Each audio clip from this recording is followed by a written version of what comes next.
Noticias en Flash. Son las 2 de la tarde con 2 minutos. Hoy lunes, en Noticias en Flash. La opinión de Juan José Rodríguez Prats. Está con nosotros de regreso de cuerpo presente. ¿Cómo le va, licenciado? Pues mi querido Hugo, siempre en el afán de externar alguna opinión que pudiera generar inquietudes, que es lo que uno busca, y revisa uno la prensa, los medios. Hay temas que ahorita están siendo muy abordados. Por ejemplo, la paradoja de que un presidente en lo personal sea bien calificado, pero que cada una de sus políticas públicas están mal calificadas. O sea, la gente está a disgusto en lo económico, a disgusto en la salud, a disgusto por la inseguridad. Está el tema de la reforma educativa. Entonces, muchísimos artículos, por ejemplo, Enrique Quintana el día de hoy, o el mismo Raimundo Riva Palacio, cuestionan y decir, bueno, ¿cómo es esto explicable? Y pues hablan de la presencia en los medios, de la mañanera, de la capacidad que tiene el presidente para comunicar. Otro tema, por ejemplo, que también está siendo muy abordado son las encuestas. Me parece muy tempraneras, me parece que todavía vamos a vivir varios meses que pudieran modificar lo que aparentemente hoy se ve con claridad, el resurgimiento del tapado.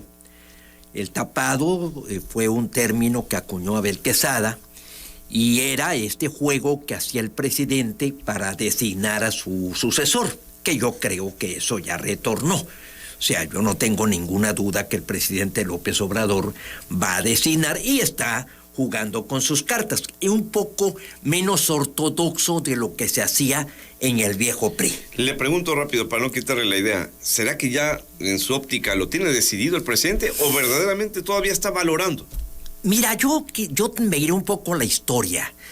Por ejemplo, yo creo que Salinas de Gortari nunca dudó, Miguel de la Madrid nunca dudó en designar a Salinas de Gortari. O López Mateos a Díaz Ordaz, Salinas preparó a Colosio. Yo creo que cada uno de ellos sí arrancan con un preferido, con un favorito. Y depende de lo que pase en el trayecto. El tapado termina con Zedillo, porque la Bastida no llega a la presidencia. Fox no designa sucesor. No es Felipe Calderón el que él designe, ni es cierto que haya impulsado a Santiago Krill. Felipe Calderón gana la interna en el PAN.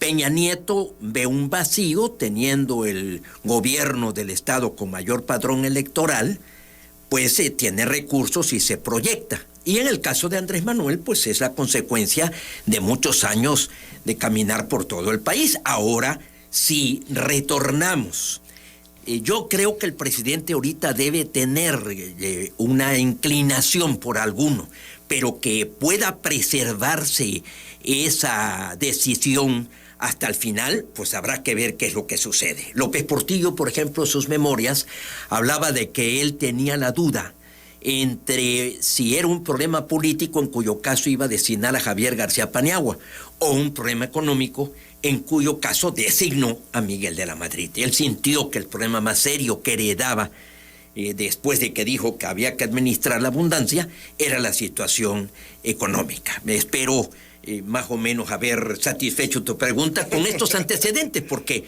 este es un esquema muy especial en México. No es algo que se dé en otros países que podamos hacer algún cotejo histórico. Esto es un esquema que diría yo que viene casi desde don Porfirio, porque don Porfirio designó a Manuel González por 4 años, su compadre, si no mal recuerdo, del 80 al 84. También Venustiano Carranza pretendió imponer sucesor a Ignacio Bonilla, pero ahí es donde vino el plan de Agua Prieta y salió Álvaro Obregón. Pero en fin, lo que sí creo es que debemos focalizar un término, y yo creo que eso sería un buen tema a discutir de aquí a la elección: la clase política. ¿Existe una clase política?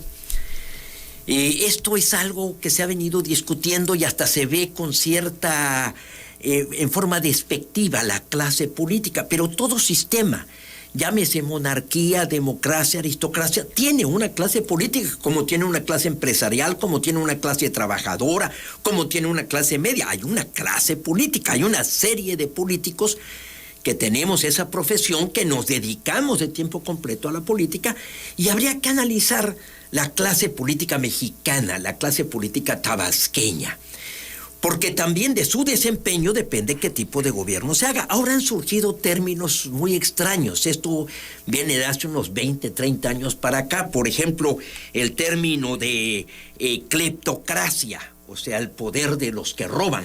Cleptocracia, podremos decir, así se está calificando hoy, por ejemplo, a Rusia. Rusia trae ese tema de la cleptocracia, y también se habla de ineptocracia, o sea, el poder de los ineptos, caquistocracia. Este es un término con etimología griega que lo creó un politólogo, Miguel Ángel Bovero, que dice que es el gobierno de los peores, caquistocracia. También tenemos el problema de tecnocracia, donde gobiernan los tecnócratas. Entonces, yo creo que todo esto debería de llevarnos también, por ejemplo, si todavía es válido hablar de izquierda y derecha, cómo están los partidos, tienen procesos democráticos internos, y todos debemos involucrarnos. Yo recuerdo que del Concilio Vaticano II se dijo una frase que a mí me gusta mucho: los fieles laicos de ningún modo pueden abdicar de la participación política. O sea, si este va a ser el tema de aquí al 24, analicemos la clase política y la condición humana, porque al final de cuentas, dime qué clase de persona eres y te diré qué clase de político puede ser. O sea, cómo vas a ejercer el poder, las virtudes en la política. O sea, la democracia es el sistema de las virtudes, la monarquía es el sistema que se sustenta en el honor, la aristocracia en los méritos. Eso más o menos es una clasificación teórica, idealista. Teórica, efectivamente. Teórica, idealista, ¿verdad? Pero entonces sí tendríamos que focalizar la clase política tabasqueña, cómo se ha comportado, qué características tiene. ¿Realmente hemos tenido una vocación democrática? ¿Realmente dentro de los partidos hemos pugnado porque haya auténtica consulta a toda la militancia? Creo que son temas que deberían de preocuparnos en el afán de ir mejorando, porque esto es responsabilidad colectiva, no nada más responsabilidad de la clase política. ¿Cree usted, licenciado, ahorita que menciona esto de la clase política, hablemos de Tabasco? Ya hay nuevos rostros, ya se ha renovado. ¿Usted cómo lo ve? No lo digo de verdad por usted mismo, que sigue vigente, pero hablemos, yo creo que es importante amalgamar siempre, ¿no? Antes de salir, dejar algo creado ya. Entreverar generaciones. Yo creo que es una de las responsabilidades que tenemos. Mira, yo creo que el PRI en una época se preocupó por preparar jóvenes políticos. Existía el ICAP, el Instituto de Capacitación Política, de la que inclusive dos tabasqueños fueron directores, Enrique González Pedrero y Arturo Núñez fueron directores de capacitación política.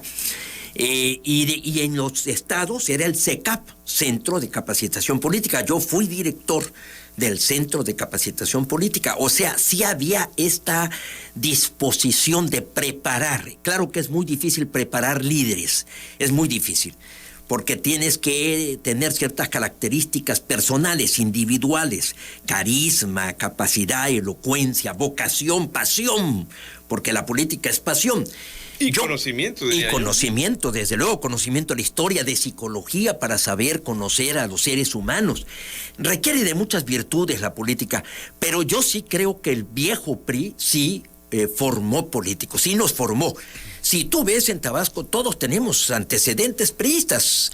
Tal vez sean excepción solamente algunos, tal vez perredistas, algunos panistas que no hayan militado en el viejo PRI, pero todos pasamos por el viejo PRI. El viejo PRI nos formó. O sea, hay que reconocerle que el viejo PRI funcionó como escuela política. Y se fueron entreverando las generaciones.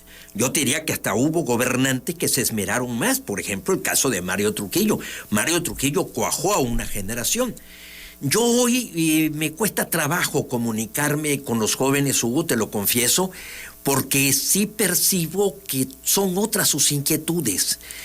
No ven la política como una posible profesión o vocación de servicio, sino muchas veces como tráfico de influencias. Casi yo te diría que estamos buscando relaciones, relacióname con el propósito de ver cómo me incorporo, cómo trabajo, cómo entro a algún negocio. Y hacer mi vida, ¿no? Y hacer mi vida. Pero no hay una vocación, y ha habido una perversión de la política. O sea, la fama que tenemos los políticos no es porque alguien nos calumnió. Nos las hemos ganado a pulso, desafortunadamente, ¿no? Entonces sí, yo creo que tenemos que hacer un esfuerzo todos por mejorar la política. Ahorita que hablas de entreverar generaciones, a ver, hablaba de Trujillo. ¿Qué han hecho los gobernantes que ya se fueron? Y hablemos del pasado reciente, del 2000 para acá. Andrade hizo lo que tenía que hacer en ese sentido. Hablemos de Granier, bueno, yo no sé si él lo haya hecho.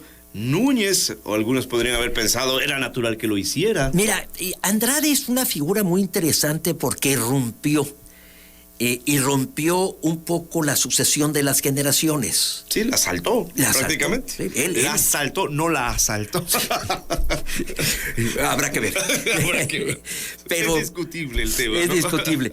Pero Manuel Andrade, o sea, cuando Roberto Madrazo le toca, porque Roberto Madrazo fue un factor importantísimo para que Andrade fuera su sucesor. Ahí le correspondía a Arturo Núñez en el 2000. Era el político un tanto más posicionado. Era mi generación, es mi generación, es la generación nacida en la segunda parte de los 45 hacia adelante.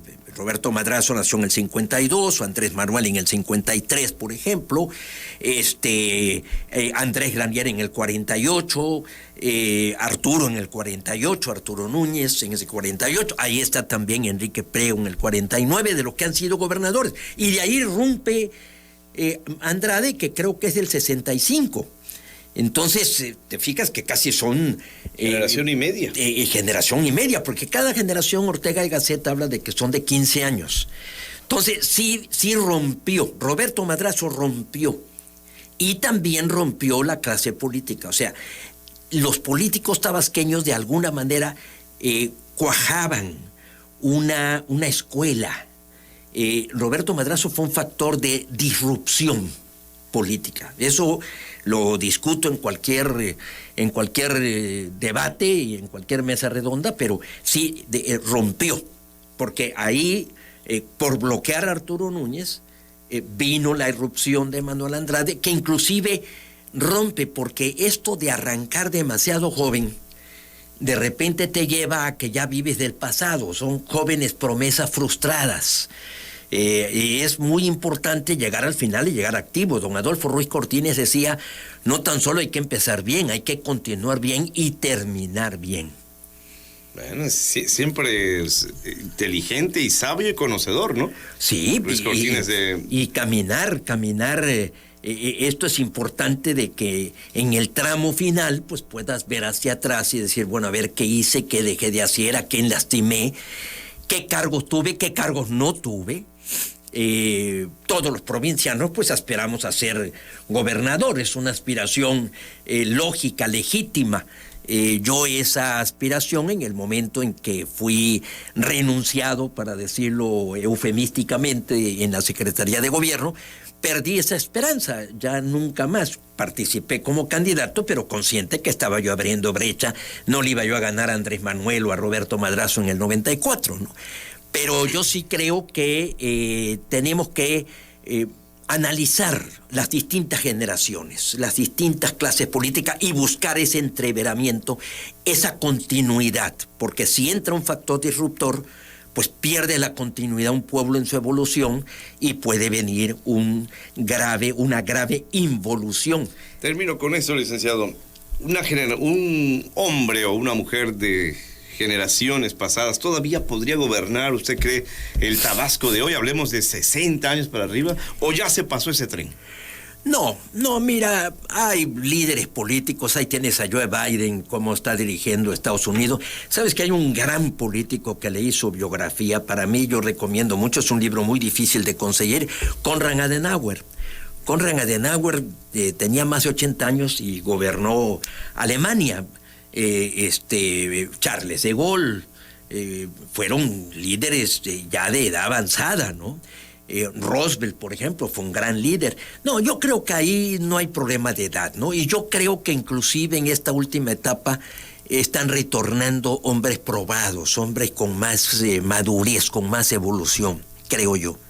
Bueno, pues otra lista del 24 que no habíamos platicado, ya lo platicamos esta tarde. Ya lo platicaremos. Licenciado Rodríguez Prats, hasta la próxima semana. Muchísimas gracias, Hugo, muchas gracias. Creo que fue un intento de salirnos un poco, te digo, de los temas cotidianos y tratar de generar alguna inquietud en el auditorio. Hasta la próxima semana. La próxima semana aquí nos vemos. Vamos a la pausa que sigue. Ayúdanos a tener un centro sin dengue.